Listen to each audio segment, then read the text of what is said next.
The girl who wasn't. When I was 16, I took an SAT prep class to improve my score and get into a good college.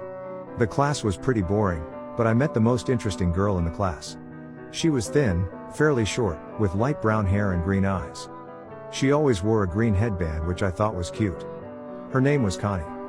We hit it off immediately and spent most of the class whispering to each side by side at our desks. I spent about 3 weeks sitting next to her talking during the class. When the class was over, we exchanged handles so we could keep in touch. This was in the early 2000s.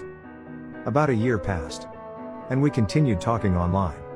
We got to know each other pretty well, but we lived on completely different sides of the city and it was quite a drive to visit each other, so being the young teens we never actually got together. Eventually I worked up the courage to ask her out for dinner. I set our date at a restaurant located between the both of us so we wouldn't have to drive too far. The time for our date rolled around and I headed to the restaurant to meet her. I walked in and